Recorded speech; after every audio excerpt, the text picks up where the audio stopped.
So, sasagutin ko ulit yung lagi kong nakikitang mga tanong kung meron daw bang masakit kapag nagde-drain ka during peritoneal exchanges.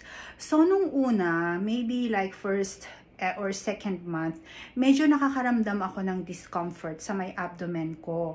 Kasi kapag nagde-drain ka na, syempre gumagalaw yung catheter na naka-embed doon. So, nai-scratch yung lining ng abdomen. But now, it's been, July, August, September, October, November. So, 5 months na. Oh my God, I can't believe na 5 months na since nag-start ako ng PD.